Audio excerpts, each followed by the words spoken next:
Hello everyone and welcome to your bonus episode. Today we are talking about Coronation Street and royalty. Why, Michael? The Queen's visited Coronation Street this week. Queen! Just today, in fact. We're recording this on... What day is it the week? 8th, I've lost Thursday all the time. the 8th of July 2021, and One for the Corrie history books. Her Madge has only just been to Coronation Street today. I know. How exciting is that?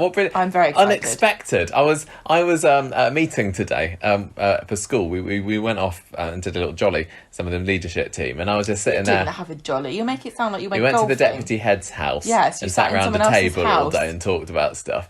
And I was just a bit bored at one point. I looked at my phone. I was like, "What's going on here?" And I was like, "Is this old pictures?" And the social media was flooded with pictures of the Queen walking down the street. It's so exciting. I had no idea that this was going to happen. It was top secret until it had happened. I think really cool. And then obviously you're a massive royal nut. Aren't you? Here's the disclaimer. Here is the disclaimer. If you're the sort of person who does not want to hear about the royal family and doesn't like the royals, do yourself a favour and turn this off, because you are not going to like this. Because this is all about Corrie's royal connections. This is not about whether we should have a monarchy or not.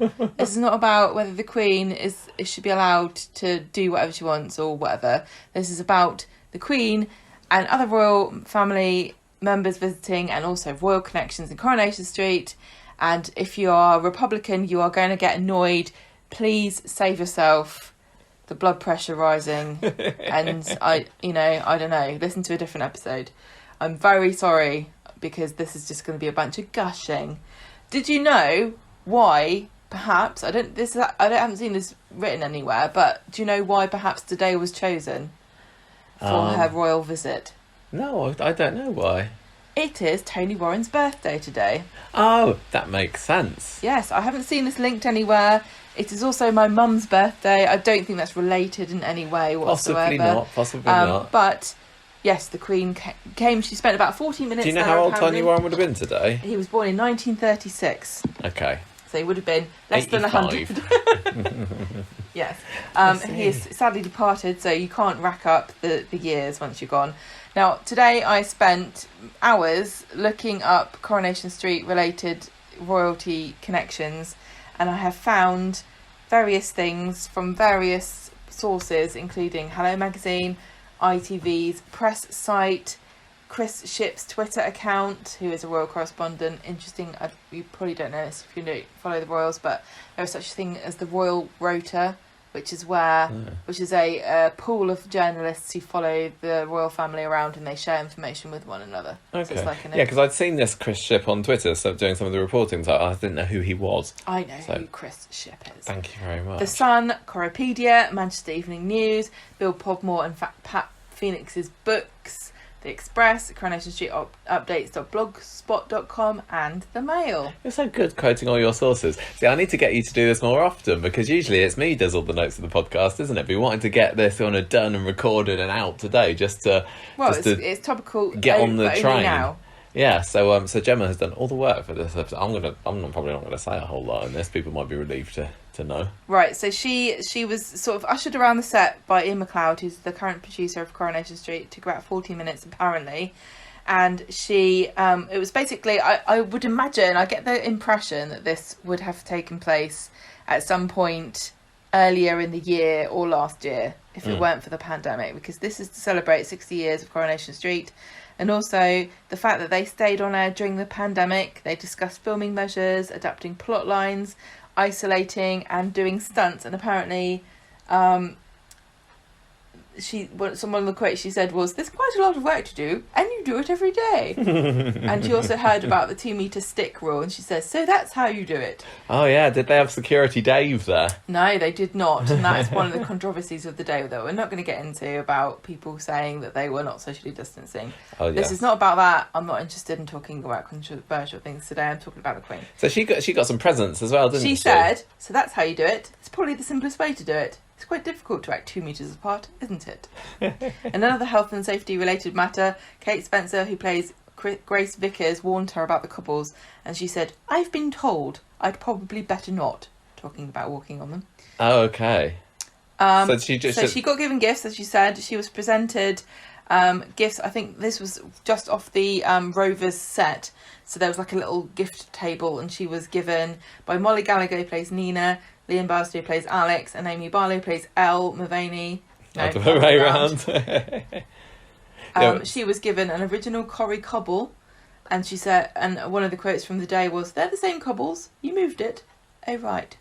What's she gonna do with that though? That's what I want to know. Well, let me finish, because I think that we'll find some more out as we get through this list. Okay. This was a Corrie cobble from a set that was opened by her back when she did it, and it says 1981 here in the press release. I don't think that's true. No, it was 1982, wasn't it? It had also been specially engraved by local stain merchants. No, stain merchant. That sounds rude. Stone masons. She also got given an early edition bottle of the 60th anniversary Weatherfield Spirit gin. Oh, that's cool. I am still very salty because you cannot buy this anywhere. No, all the cast members got one of those last December, didn't they? They did, well, indeed. if they happened to be turning up to the set, if they were at the there, time, they could get these, one. Yeah, specially made bottles of gin with nice labels. Would you open it or not? When I read this early edition bottle, I thought, oh, they're going to release it later this year, but I think it just means the number's very low. Yes. So it's like number 1 out of 500. She's probably something. swigging it on the way back home. Chucking the bottle out the window. Train like everyone else would do. She also had a pair of Merehart Manchester Skyline gin glasses, and I looked this up. You can buy them from www.mehaart.com. Mm-hmm. £25 each. That's 50 quid's worth of stuff. She can flog that on eBay. And she also got a signed anniversary book and some Newton and Ridley beer mats. That's really cool. Yeah, but not just that. Listen, young cast members who play Ruby Dobbs and Hope Stape presented the Queen with a little red robin tree, because robins are known to be a sign of good fortune and good luck. And the tree was gifted back to the programme for planting in Victoria Street Garden in celebration of this very special visit. And I just wanted to say something, that this is very symbolic and ironic for the podcast, because a little red robin tree is the plant, the hedge that is growing at the back of our garden that you refused to cut down. Oh, you bring that up again. And have not cut down for years on end. So if you wondered what it looked like, if you imagine sort of a leaf shape of a bay tree or a laurel tree, but much bigger than that, and it is like that, but it changes colour to red twice a year. So that's it's a fairly standard bush here in the UK, I think. Is that what the Queen said? Fairly standard bush. I've got one of these already. You should just keep it. So Harriet Atkins played Hope Stape from March to October 2011. So yeah, the press release credits Kirsty Soames, who plays Ruby Dobbs, which is not true, and Harriet Atkins, who plays Hope Stape, which is also not true. So I don't know who's... Shoddy. I do know. Macy Allaby is who plays Ruby Dobbs. And who plays Hope? Isabella Flanagan. I know that one. Yeah. So I bet their mums are so mad. I do know for a fact that Alison Sinclair is on holiday at the moment. Yeah, that sucks. And she is the press queen of Coronation Street. Basically. So she's probably not whipping her cat o' nine tails at the staff there who are writing these press releases that are actually not correct. I feel so bad for Ali that she missed it. I would never come back. Yeah. To be honest. Okay, so John Whiston, who's the managing director of continuing drama at ITV, had a quote. Would you like to read it, Michael? John Whiston said, "For everyone who works on Coronation Street, this was a very special and very personal event. We felt deeply honoured to have Her Majesty walk down the cobbles and visit the Rovers. I hope Her Majesty went away knowing how much her visit meant to us in the North after what has been a very difficult and dark 18 months. It's been a real morale boost for all of us as we've come out of the pandemic and look to the future. And with so many doors in Buckingham Palace, we hope Her Majesty will find a use for an original Coronation Street cobble." I hadn't read this quote before. They make effective door stops. Just imagine that. Oh, God. Maybe. Would you like to read the next quote? I just like how saying what he said about everyone being so excited about it all. I mean, we've seen from cast members' reactions on Twitter and social media and everything just how excited everybody was. I honestly would have not been allowed anywhere near her for how excited I would have been. Yeah. From what we've seen, the videos, everybody was definitely on their best behaviour. They were following protocol. Yeah. But this other quote is from Dame Carolyn McCall, who's the CEO of ITV, and has said, "It's been such an honour to have Her Majesty here today. The whole team has worked so hard through a very difficult period, and it was very special for all of us to have Her Majesty walking the famous cobbles of Coronation Street. It will never be forgotten." See, she didn't actually walk on them because Kate Spencer told her not to. Oh, yeah, yeah. Well, so she started off the tour. She met up with William Roach, who plays Ken Barlow, Barbara Knox, who plays Rita, Sue Nichols, who's Audrey, and Helen Worth, who's Gail. Who knows Gail, I was going to say. And those actors... she was in Thailand. Those actors, between them, have over 200 years on the show, so more than the Queen. Apparently, William Roach had met the Queen, or seen the Queen, when she visited Jamaica in 1963. Oh, cool. And he was an officer in the Royal Welsh Fusiliers. What was in... Would you like to hear a great... Hang on a minute. So William Roach was in Jamaica in 1963 when Coronation Street was on? Is that date right? I have no knowledge. This is from Hello Magazine. These dates and names are... I think everyone was just taken by surprise so much by the Queen showing up in Coronation Street today. Well, my favourite thing is his quote. What did he say? "Thank you so much for coming today." Well, I bet he spent all night working that out. Yeah, Barbara Knox said, "Good morning, Your Majesty. You have brought the sunshine. You know you are like a ray of sunshine. You've given us all such a lift with you coming. Thank you very, very much indeed. We absolutely adore you. The world adores you." Which is probably what I would have said, except I would have giggled. 1953, William Roach's Wikipedia page says. Yeah, so he's known her before. He knew her before he must have been a babby then. Is that true? He was very young when he started in Corrie in 1960. He's older than Ken is. So Ken was obviously he was at college, wasn't he, when the show first started? So the character was 20 or was. There are so yeah, he must have been very young. In this. Very, very young. It's interesting that he was in Jamaica there because there was a story about that Ken was going to go move to Jamaica, wasn't he? Him and Valerie were going to go there. He said, I can do that story. I know all about Jamaica. Yeah, I can even do the accent, man. No, the Queen said, "How have you managed to carry on filming?" And her quote is, "It was really marvellous how you've been able to carry on." And William Roach says, "Well, ma'am, you're the one who has carried on." I don't know if that's... What a bunch of brown nosers. This also here, I love this. I don't know if this is a slight, but it reads like one in this Hello Magazine report. Anthony Cotton, who plays Sean, told her they tried to make people laugh, finding light in the darker storylines. And the Queen said, "There's not been a lot to laugh about." She's talking about the pandemic or Coronation Street there. I don't. It's because the story goes that the Queen is a Coronation Street fan. I mean, people still say that, don't they? I don't know whether she actually does still watch it at the moment. No, because I mean, she's like Jean Alexander, and she's like, "It's too sexy, too dark." I wonder how many people that she saw there she does actually recognise, because she definitely used to be a fan, so she'd know who Barbara Knox were, William Roach were, Helen Worth probably. I'll tell you what, when you've but I been bet there was a lot job, of cast there, and she's like, I should probably know who these people are. When you've been in the job as long as the Queen has, it's probably really nice to go to a function and be like, "Yeah, I know who you are. I've seen you. You've been around for about 60 years." Yeah, that's true. The thing, has this turned her back on to being a Coronation Street fan? Is she going to tune in on, the next episode and go, "Oh, I saw that person. I saw him. Oh, yes, I remember that one." She also got to speak to Sally Ann Matthews. I know. How lucky is the Queen? I know. She was great. I watched the clip of Sal and she was absolutely fantastic. I haven't seen this yet. I've come home from school and we started recording this. I've missed so much. What did they talk about? Well, the Queen says, "You went on being a pub. It all became relative, didn't it, to what was going on?"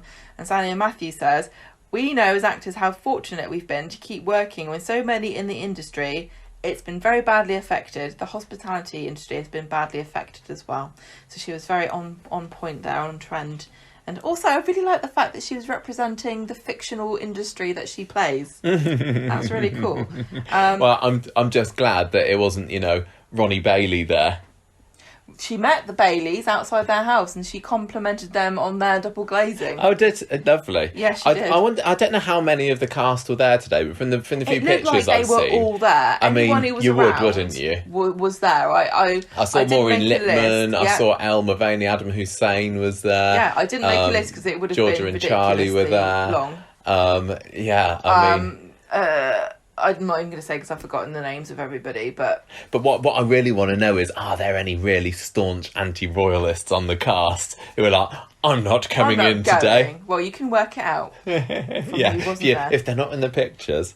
Okay, so this was not the first time that Coronation Street had a royal connection. Certainly not. So we're going to talk a bit more about the history of Coronation Street and the royals. And the rest of this segment. They did a little they did a performance for her for the Silver Jubilee, didn't they, back in '77? Yes. And there was it was a stage show or something. So this was at Manchester's Palace Theatre, and I looked this up, her Royal Jubilee tour. She did so many things in a single day. I don't know how she managed to cope. She was a bit younger then though. They put on a skit for her, and they had like the theme tune, and then it was a skit about her visiting Coronation Street, which was quite apropos to what happened in the future.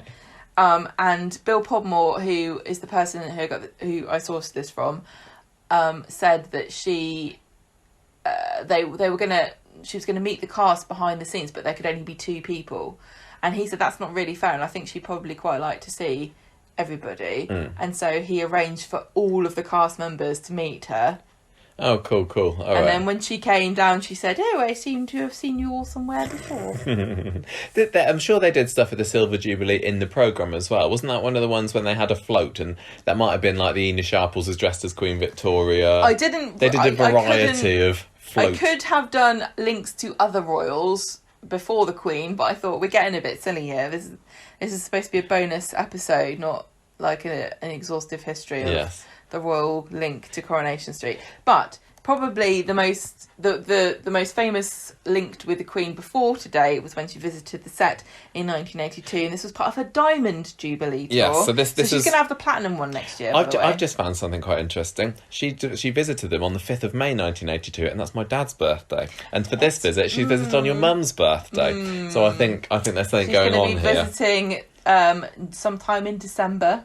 And sometime in November. Your dad's birthday, Mum's. I think so. I think we need to put the bets on now. So this was in 1982 when the Key Street set was unveiled, because I think that by that time that was the 4th set that Coronation Street had, because they'd had the inside set that you can see in the early episodes, which is very, very inside looking if you see it now. Very theatrical. Yes, and then they moved it outside. I think there was some very close to each other, but even the first outside set was very dodgy and wobbly, and the houses didn't have anything to them other than the fronts and everything. But 1982 was when they opened the Key Street set, which is the one that kept on going up until 2013, I'm going to say. So the original Granada Studios tour, the one that we've been to, the one that you can go to Key Street now and see the remains. You can't. Well, you can see where it was. You probably can't even see where it was. Well, that one, she was there for the opening of, wasn't she? That's called the Key Street set, and that opened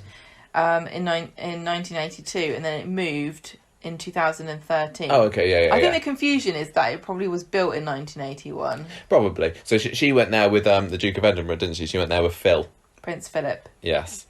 And so there's a lot of reports from the time of this, because, like I said, I read Bill Podmore's book and also Pat Phoenix's book, and they mention the visit. Yeah, this was organised by the Lord Lieutenant of Lancashire, because the Queen was going on a tour around Castlefield anyway, and they kind of made a bit of a detour. I think they thought it would be a good idea for her to visit the set as well. So she was escorted down the road by David Plowright, who's an executive at Granada, Sir Dennis Foreman, and they just went down the street. They saw Tony Warren, Bill Podmore, Harry Kershaw, one of the writers there, Dennis Parkin, and the entire cast. So everyone was lined up like we had today, ready to see them. And like you said, there are lots of little stories and anecdotes from your research, aren't there? Do you want to? Yeah. So interestingly, today when the Queen came to the set, the cast were dressed in whatever they wanted to wear as their own personal outfits. But when she came to visit them in 1982, they were dressed as their characters. Yes, that's right, weren't they? I think Julie Goodyear had giant Charles and Di earrings, I seem to remember. Why are you saying you think? I sent a picture of this. I uploaded it to Instagram. What? No, I can't remember. She wore, they were like, I don't know, the size of your palm. Yeah. Charles and Massive Diana. danglers. One Charles, one Diana earrings for the Queen. And she also apparently, according to the Manchester Evening News, told the Duke of Edinburgh, I would pull a pint for you anytime. I bet she did. And apparently, Jean Alexander was dressed up as Hilda Ogden, but she did take her rollers out because she perhaps did not want to be seen in the... Well, I mean, the whole thing with Hilda was like the character was always in her rollers, like she was getting ready to go out to a party that she was never invited to. And I think meeting the Queen did warrant all of this time preparing for it. So finally, this is what I've been waiting for all this time, says Hilda. Curlers out. Let's go and meet Queen Liz. So do you want to read out what Pat Phoenix said? Yes. So this came from Love, Curiosity, Freckles and Doubt by Pat Phoenix. And she says, I can never reveal exactly what was said between Her Majesty and me. So they had a little secret conversation. Suffice to say, it wasn't what I told the press later. After she and the rest of the party finally moved away, the reporters closed in. What did she say? They were with you longer than the others. What was it all about? They asked. We talked about the dogs, I replied. The rest is my secret. That is a very typical That is a total Pat Phoenix thing to say. No, she has taken that secret to her grave. She really has. I wonder whether the Queen still remembers. I would love... She's the only one left alive who can tell us. Well, maybe when the Queen writes her autobiography. Sure, it's coming soon. Celebrity autobiography of the Queen. Now, that would be a bestseller, wouldn't it? Yeah. Sadly, they've gone past this in The Crown, so any chance of recreating it has gone. But if you wanted to watch it, you could have seen a live half-hour special programme broadcast on ITV called The Queen in Coronation Street, which I don't think is actually available anymore. I don't think it is. I mean, so much of Coronation Street's history has been saved, hasn't it? There's just that one bit of an episode that isn't here, and there's a few, documentaries and things here and there, but nothing from this. That would have been fascinating. A whole half an hour episode about her visiting. I wonder whether they'll make anything out of this. I don't know whether they had camera crews and honestly, everything. if they don't do something that's kind of based on what we're doing now, they'd be a bit silly, because they could definitely do a half-hour special about the royals on Coronation easily. Otherwise, it's just like, well, that's gone then. Because Thanks for coming, Queen. We're not even that far through. This is just like the third time the Queen has.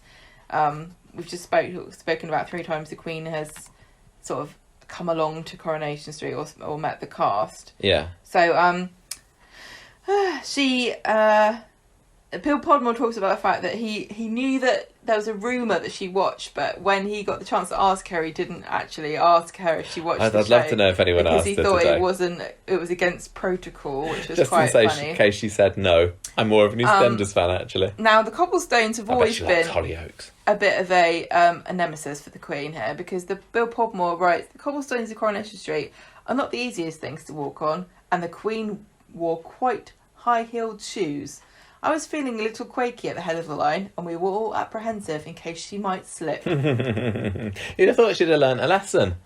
Put on her flats. Or her slippers this time. She told Kate Spencer she wasn't going to walk on them. But I wonder whether she walk down the cobbles. I don't know. We'll have to I don't watch, know. She probably said, I was in it in the 40th anniversary episode, and I'm sure they were talking about tarmacking the street back then. Have you not done it yet? Yeah, this is very slow. You should get onto the council. The other quote that I like by Tony Warren is he was asked by the Queen where the real Coronation Street and the Rovers' Return were actually situated, and he said because he could have said Archie Street, which is actually where the street that it was based on up in Salford. But he said, it sounds a bit crowy, ma'am, but it's wherever you want it to be in your own heart. And that's sweet. And the Queen says, I don't think it sounds a bit crowy at all. Very nice. I like this. And there's also Bill Podmore ponders upon the possibility that the Duke of Edinburgh watched Coronation Street with the Queen, because he says, he made what I considered a very perceptive comment. Instead of resorting to small talk, he raised an ever-present production problem. It must be very difficult to keep the programme continually fresh, he said. I replied, exactly. That is always our main concern, and one which will never get easier as the years go by. I also love this from Bill Podmore. This Bill Podmore autobiography is fantastic. Everyone should get hold of it if they can. So he also talks about during this visit, he gets his hand on his shoulder, and a plainclothes bodyguard says, "I hope you don't mind, but you're blocking the eye line between myself and the Duke." And the whole thing is he needs to have an eye line, and so that he can fire, so he can shoot someone if anybody tries to assassinate Prince Philip. A pretty good quote. He said, what he meant, of course, was that at all times he wanted a clear pistol shot in case anyone made an attempt on the Duke's life. Highly unlikely along Coronation Street, but the policeman with a bulge by his breast pocket was taking no chances. I mean, back in the day there weren't very many murders on Coronation Street, but these days they're 10 a penny. No, well, honestly. It wouldn't have been the first time that somebody tried to shoot the Queen, though. No, indeed.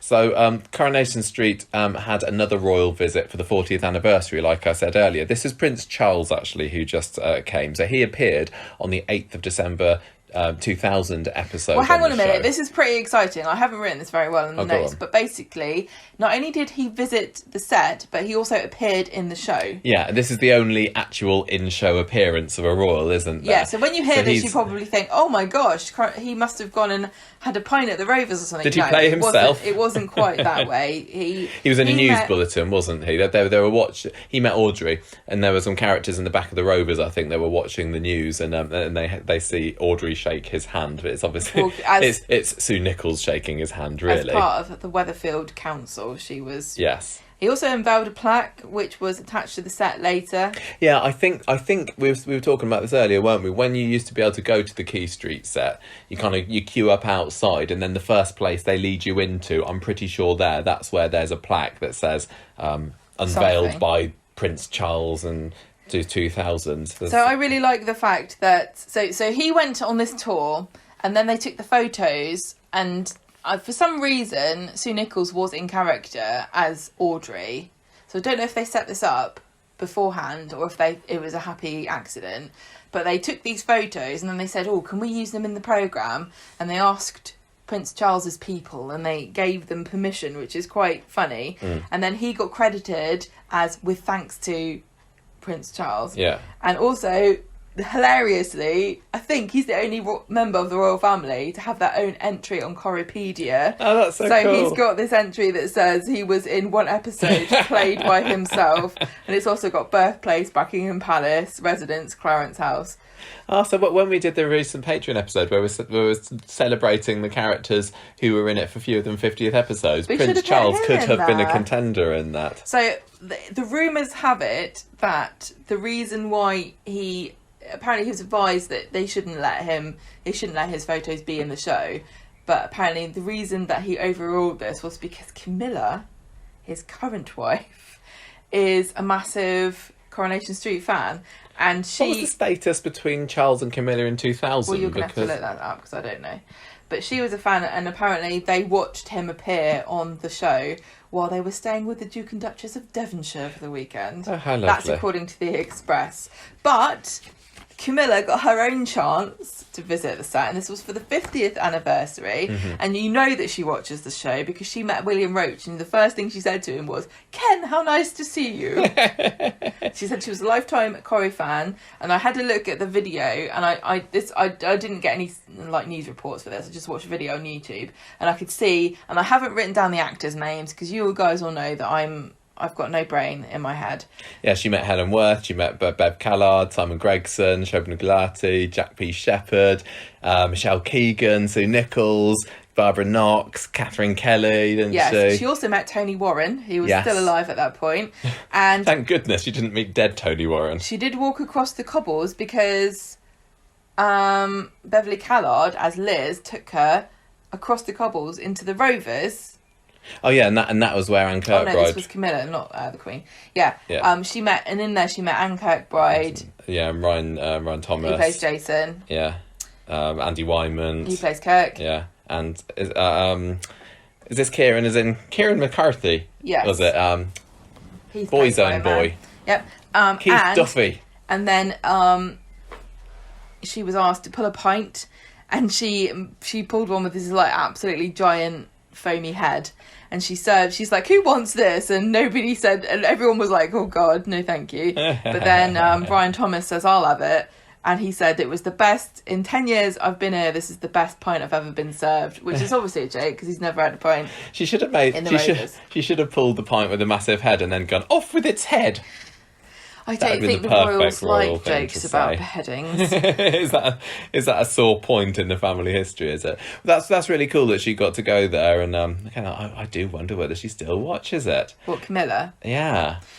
The most recent royal visit was 14th of April 2016, when the Princess Royal, Princess Anne, came to visit with 50 leaders from across the Commonwealth for some kind of project called Common Purpose. Would you like to read some quotes from this? I will do. So Robbie Sanderson, who's the head of production for Coronation Street, said... At the time, yeah. It was a delight to welcome Her Royal Highness and leaders from across the Commonwealth to the Cobbles. Coronation Street has worked together across various industries in the Greater Manchester community for over 50 years. And together with ITV, we're very proud of our place in the region's history.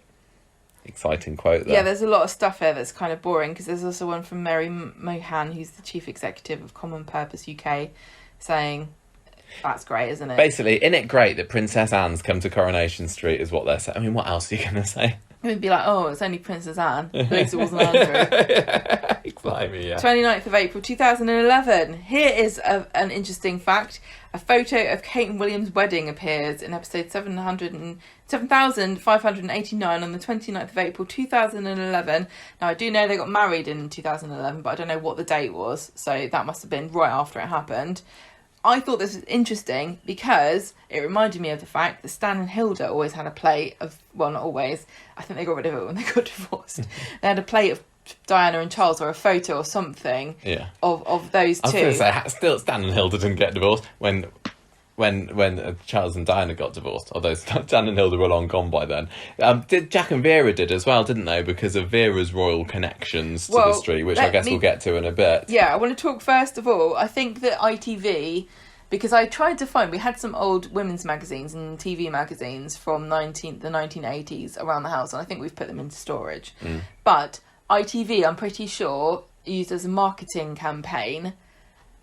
They were hijacking, well, they weren't, they were sort of leapfrogging off of Princess Lady Diana Spencer and Prince Charles's wedding, which was in 1981, to promote the wedding of Deirdre and Ken, which took place. Yes, because it was the same week, wasn't it? So the day before, I think. So, well, in Coronation Street, the episode 2120 is when Ken and Deirdre get married, and then episode 2121, which was 29th of July 1981, is when the royal wedding occurs in Coronation Street. And they have a special kind of episode because Mavis and Betty go to London to watch this happening, but everybody else is staying on the street to watch it there, and they're putting bunting up and Union Jacks everywhere. And Hilda's mad because she wants to watch it on a colour television. And one of the cultural events, this was a cultural event in the UK, and it kind of triggered the sales of colour televisions in this country, the same way that the coronation, I think, triggered sales of televisions in general. Yeah. But most of them were black and white at this point. So this was really topical. It wasn't just the fact that the Queen's son was getting married, but also the fact that people were reacting to it and sort of investing in new technology, which was a colour television. I think it's really nice that Coronation Street marked this event, because it's so rare that real life events are even mentioned in Coronation Street. Obviously, we're getting the pandemic that's mentioned a lot at the moment, but having a specific one dedicated to something that they know is going to be going on that day is quite cool. They occasionally did it with like World Cup finals and things as well. Yeah, they did, yeah. So Hilda's mad that she's got to watch this wedding on a black and white TV, but Annie is, all posh, and she's got a colour one. She moves it into the Select so people can watch it, and the Select is the mythical room that no longer exists, that really should be stretches in the middle. out into Alderman Street. Yeah. But Eddie gets to tell you a colour TV for Hilda, doesn't he? He was always the procurer of items with dubious sources, and so Hilda is able to watch it. Hilda gets the TV off of Eddie, but then Annie's TV breaks down and nobody can fix it. So Eddie lends Hilda's TV to Annie for £10 for the day, and so everybody settles down to watch it together in the select, which I thought was very on sweet. Hilda's TV. I'm sure she was very proud of that. It was only a rented TV, wasn't it? Yeah. Now there's a bit of a myth that goes on that Ken and Deirdre's episode before this one, for the wedding, got more viewers than the real wedding of Prince Charles and Lady Diana Spencer, but that's not actually true, because the official television figures took the average number of viewers throughout the whole wedding, which kind of drops on and off because you just want to see the vows, don't you? And then you go and watch something else. But so Coronation Street's Ken and Deirdre wedding got 15,350,000, but I think the actual ceremony for Di and Charles got 19 million. And then also, that was the BBC, and then 19 million for the BBC, 9 million for ITV, and then BBC Two. That's not true. BBC Two was around then? Yeah. Oh, well, they got 400,000. And then also there was a royal fireworks on the 28th of July, and that got 15,100,000 viewers. So even the fireworks nearly beat Ken and Deirdre. That's pretty cool that Corrie was able to stand head to head, though, pretty much. I mean, it really is no small thing that Coronation Street was able to pretty much rival the real life wedding of the future king and his first wife. With such an important and iconic Corrie couple as Ken and Deirdre as well. Ken and Deirdre were, and also Deirdre took her glasses off. Yes, for the ceremony, so that was dead sexy. Yeah, but and also to point out that Ken and Deirdre also ended the same way as Charles and Di, didn't they? They had their very own Lady Camilla in the form of Wendy Crozier. One of them died.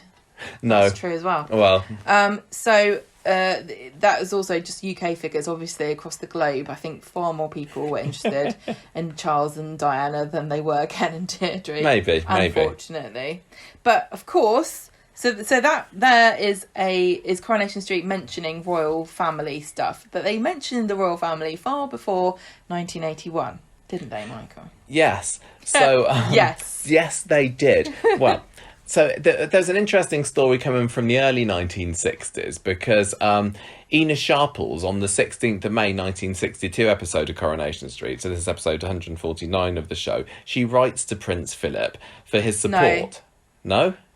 Hang on. Yeah, that's right, isn't it? Yeah, that's right, yeah. There's because there's this campaign that's going on from the residents to oppose the council's decision to rename Coronation Street, yeah?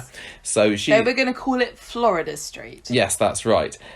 So she said, I'm going to write to Prince Philip to register my complaint about this. Now, you think, what's the problem with this? Well, back in those days, you're not allowed to mention specific royals' names on drama presentations, were you? No. And so I don't really get why. Maybe they thought that it's because to stop people badmouthing them. No, it's the same reason why you can't use the word royal. Really, you shouldn't really be using it to sell things. It's just to preempt people from making out that the royals endorse something or trying to link them commercially to a product, because obviously they can't really use their name to make money. Yeah.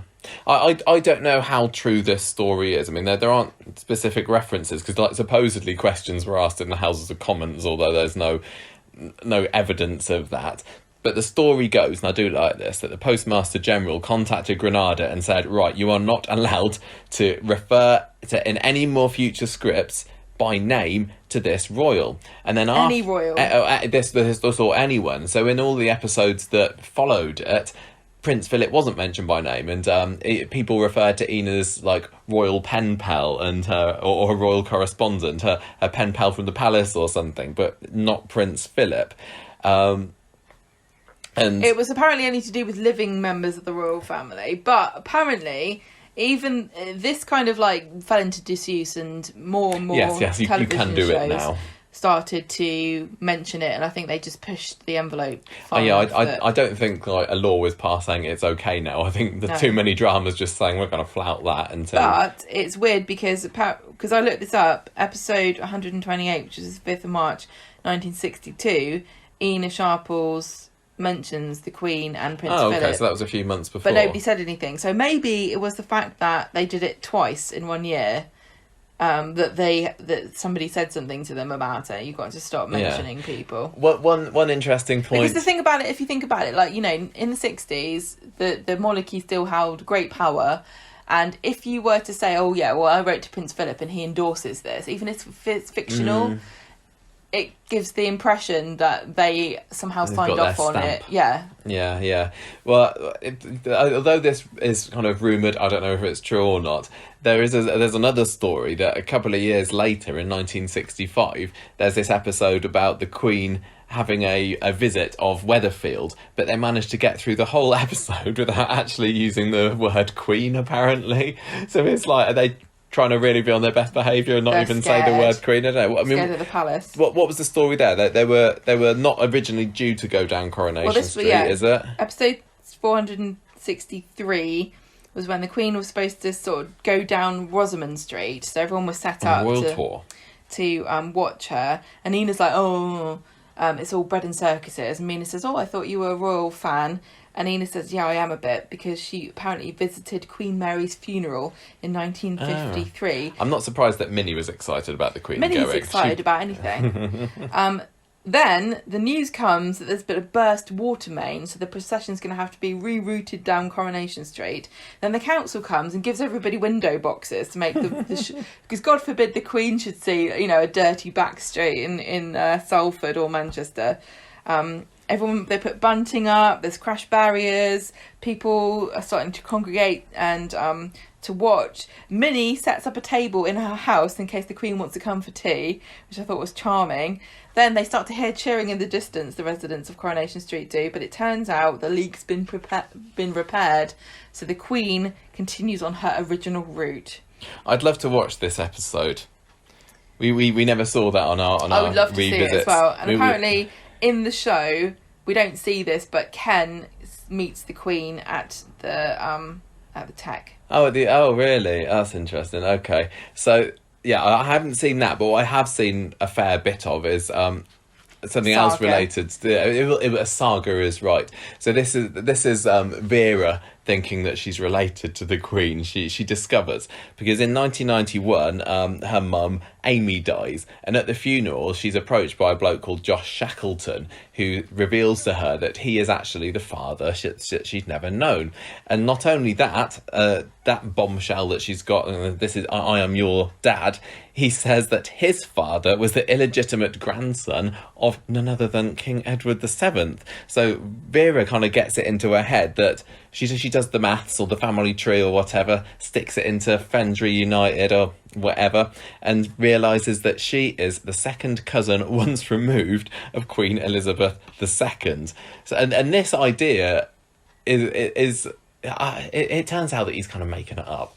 But Vera is absolutely convinced, I think, for the rest of her life that she's related to the Queen, and she starts making this little royal shrine that appears in number 9, and she's kind of telling people, or she talks about cousin Charlie when she's talking about Prince Charles. It's hilarious. And Jack realises he knows that it's a load of old nonsense. And he when her dad dies, Vera writes to the Josh Queen dies, to say, just to let you know, dear cousin, that he's died. Yeah, and then does she get something back from the royals saying our condolences or something? But there was one thing where... No, Jack wrote a reply pretending to be the Queen. No, I think that was in 91. I think that Vera writes to the palace to say, I'm your cousin Vera, I'm just introducing myself, and that was when Jack writes a card back. This is on April Fool's Day 1991.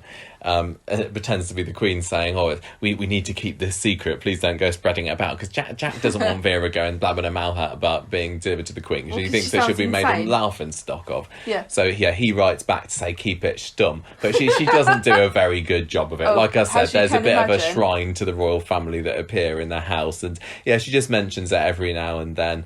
But I love the idea that the Queen, that Vera is the one that thinks she's related to the Queen. She just buys into this fantasy, and because she's been dragged up for nothing, everyone's always said that they're common. The Duckworths are common, and she's like, oh well, our blood's bluer than any of yours. I love it. Yeah. It's so sweet, and it's one of those things that I think could you get a character that would think that these days? I think today everyone's a bit more cynical, a little bit less believing in such frivolities. Yeah. Tell me about. So this is the final story that I found today about a royal link to Coronation Street, and this was Alf getting his OBE. Now that was great. Okay, so he's the only character in the show to have been awarded an OBE, which is Officer of the Most Excellent Order of the British Empire. Now, if you might not know, or you might know, I don't know, how their ranks go. There's the highest one, I think, or is it? I can't remember which order this goes in. GBE, KBE or DBE is Knight or Dame of the Most Excellent Order of the British Empire. Then it goes CBE, which is Commander.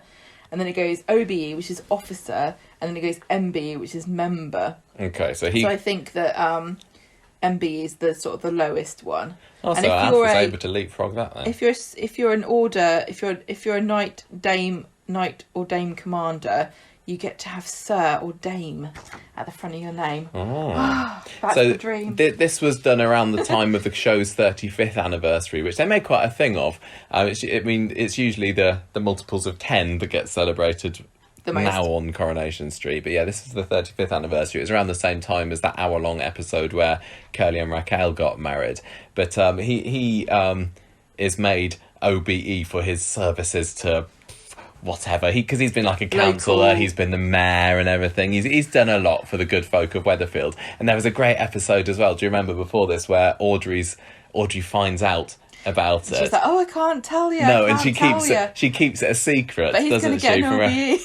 No, I think she does actually keep it a secret. Or she lets Gail know that she's got a secret. Yeah, she basically does. She immediately phones Gail up and goes, Gail, because Gail's at the cafe, isn't she? That's right. But I've got such a great piece of news, but you're not allowed to know. Yeah, so for the actual episode that was in December 95, they go down to the palace, and Don's driving them. I mean, we've talked about this just recently on the podcast, because Audrey winds Don up on the taxi drive there because of how he's been treating Gail and Nick at the time, which is another story. But to cut a long story short, Don ends up kicking Audrey out, so she has to hitchhike her way down to London. She ends up in a van next to a dog or something, and by the time she gets to Pall Mall, she kind of gets out, runs down. I think that's where she sees, I can't remember, she bumps into somebody else there that's gone and visited to see it, hasn't she? I can't remember.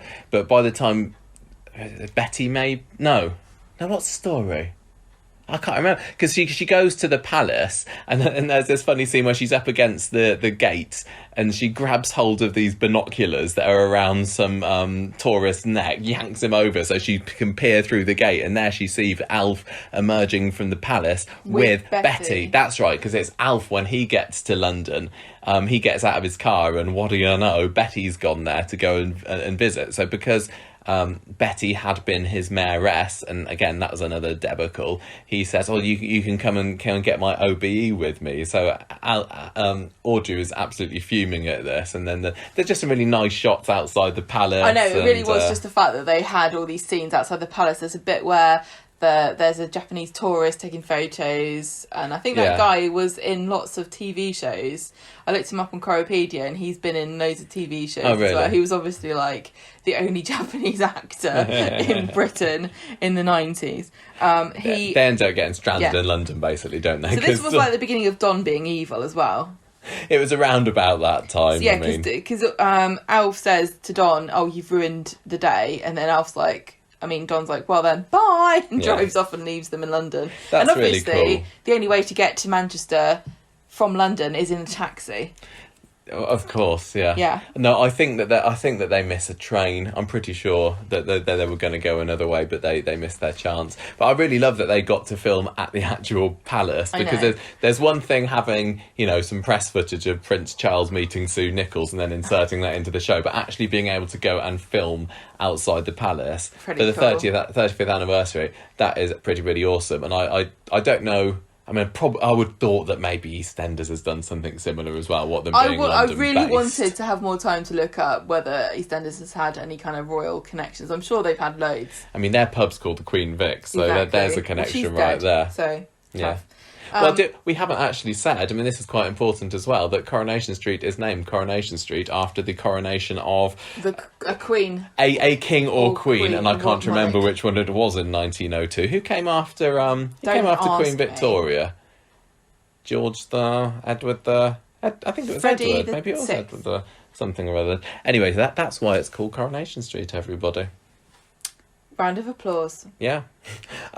Speaking of OBEs, we have got quite a few members of the Coronation Street cast that have been blessed with this highest of honours. Well, and I need to credit... I need to credit coronationsstreet.blogspot.updates. Oh, is this from the Coronation Street blog, was it? Yes, this is Glenda's post. Oh, very handy, thank you. And she's researched this meticulously, and I can tell you, I know how difficult this must have been to get all of this information. So, credit owed to where credit's due here, because, now she's found out that the earliest person to get an honour was Doris Hare, who got an MBE by George VI in 1943. Who was Doris Hare? Martha, known to play Martha Longhurst in the dry runs of Coronation Street. Oh, in the dry runs. Okay. She was also asked to be Ina, and then she went on to play Albert Tatlock's fiance Alice Pickens in 1968 and 1969. So that's pretty cool. But she's the earliest cast member to ever have been given an OBE. And this blog post was written in 2013. So this is definitely all the people that got it from from the beginning to 2013. So do you want to tell me who they were? Right, so we got Violet Carson, who plays Ina Sharple. She was made OBE in 1965, and that's pretty cool, because that's only 5 years after Coronation Street came on out. I assume she did plenty of other good work before Coronation Street started that meant that she should get this honour. I think it's really fun. Honestly, I don't think there should be a distinction between these, because nobody really understands what they are. No, I know. Doris Speed, who played Annie Walker, was made MBE in 1977. Jack Howarth, who played Albert Tatlock, MBE in 1983. Julie Goodyear was made MBE in 1996. That's pretty cool. So that was the year after... Yeah, that was the year after that she left Coronation Street, so that was a nice little send-off for her. And then a few years later, Betty Driver, who plays Betty Turpin, was made MBE. That was 99. This is a list of Coronation Street royalty itself, isn't it? Liz Dawn, MBE in 2000. Bill Kenwright, and also in 2000 he got a CBE, so he played Gordon Clegg, but he's really, really big in musical theatre and everything. I know, a lot of these... Maybe this isn't quite for Coronation Street for Bill. There's only a couple on here that I think were awarded honours for Coronations. It wasn't for Coronation Street. He's probably one of them. Yeah, yes. William Roach was made an MB in 2001, and I can't believe it took them that long. That's probably what he said. Yeah, I mean, 40 years on the programme. He's like, come on.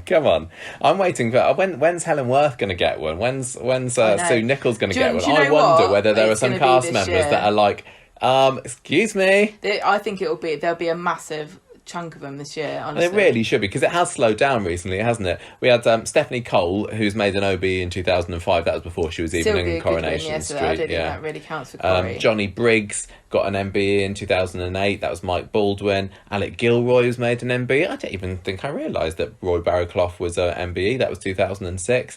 Anne Reid, who played Valerie Barlow, 2010, she was made an MB. Well, again, she's done lots since then, hasn't she? I don't think it was for Corrie, but definitely there were two others in 2010. So Barbara Knox, who played Rita, and Eileen Derbyshire, who played Emily, both got MBEs in 2010. Yeah. And there's a nice photo of them both holding their honours up. I think I've seen this. So 2010 was the last one that was an entry on Glenda's post, and then I found a couple more. Yeah, Sarah Lancashire was made an OB in 2017. Obviously, she played Raquel, so that's pretty cool.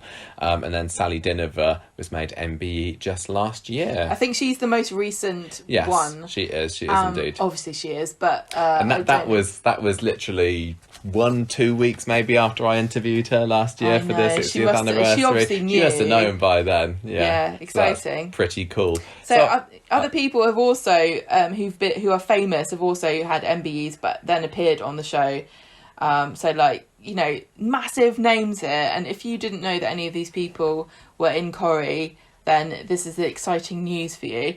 Ian McKellen, Ben Kingsley, Patrick Stewart, Prunella Scales, June Brown, Patricia Routledge, Beryl Banbridge, Norman Wisdom and Joanna Lumley. Of course she's got one. And Tony Warren has got an MBE as well, hasn't he? He got his in 1976. And Jack Rosenhall, who was a really prolific writer in Coronation Street, was made a CBE in 1994 as well. So what this tells me is don't bother writing or producing it or coming up with it. Be in it. As an actor. Has Maureen Lipman got she got one? She got one recently because I remember her. She's a dame, isn't she? I remember the article when she was talking about she was supposed to keep it a secret, but she told her dressmaker or something like that. I don't know. There may well be more, but there's certainly some names there that I think, why haven't they? But then also I'm thinking, why should they? They're just doing their job. Well, the thing about it is, if you get any of these... Yeah. You get free parking at your local town hall between 9 and 6 p.m. on weekdays, and you get a free black and white TV licence for 5 years. Do you really? Is that serious? No, you don't. Oh. You don't get anything. Oh, I thought I believed you then. Shut up. You get like a little medal. Yeah. It's just a shame. And you get to have a nice day out and meet, because some of these actually were awarded, some of them were awarded by the Queen, but I think Prince William, Prince Charles... and a few other royals award them. And I'm thinking of people like, it's a shame that Jean Alexander didn't get one. I know. So it's such a big name in Coronation Street. But the thing is, though, these aren't awards for being in Coronation Street. These are awards for your services to charity or entertainment or other important... Yeah, what a skinflint that Jean Alexander was, eh? I don't know.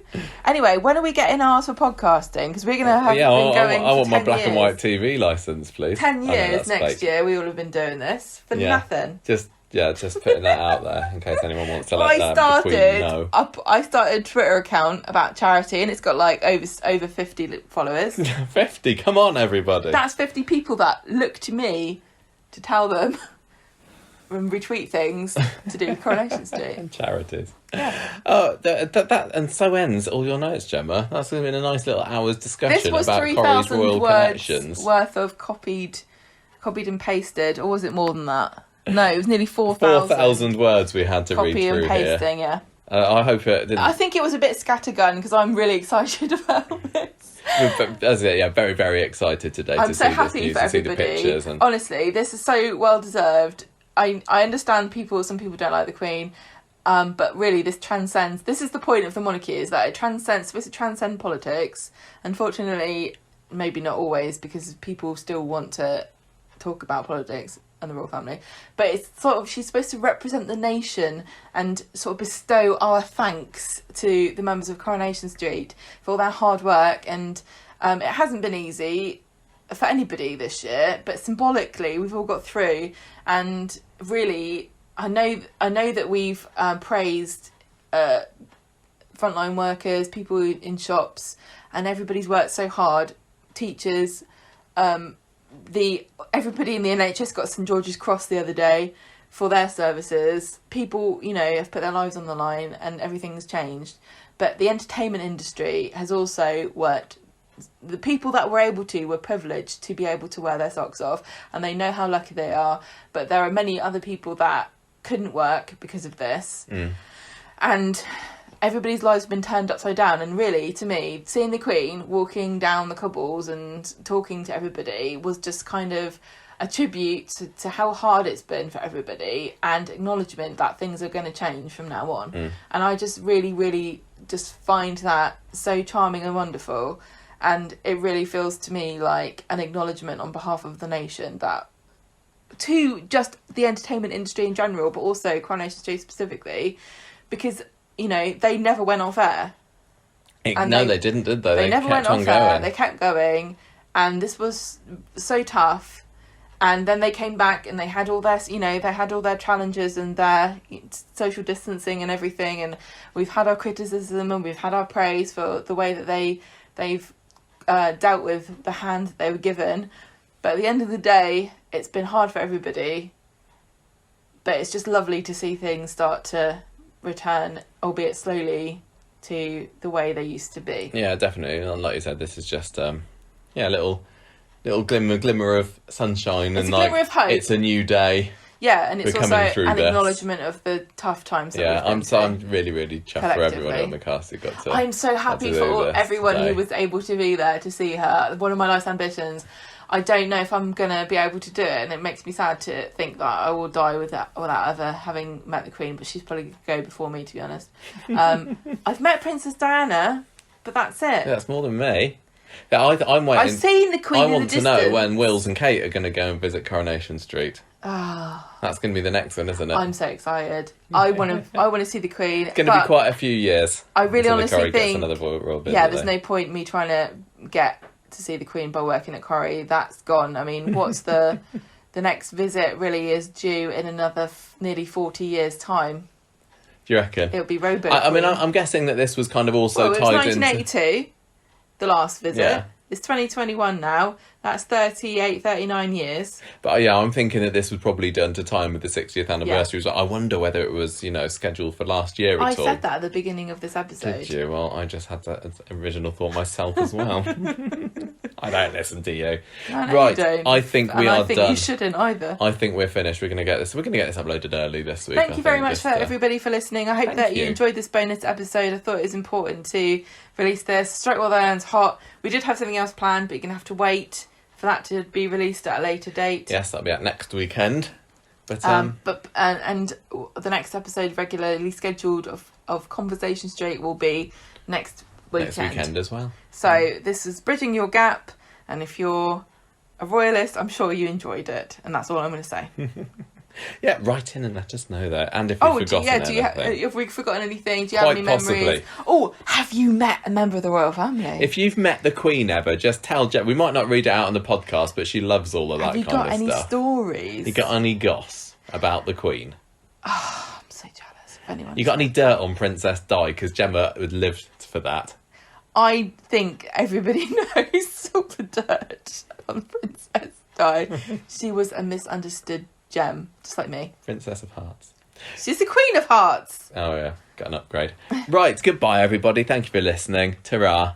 Bye. Goodbye.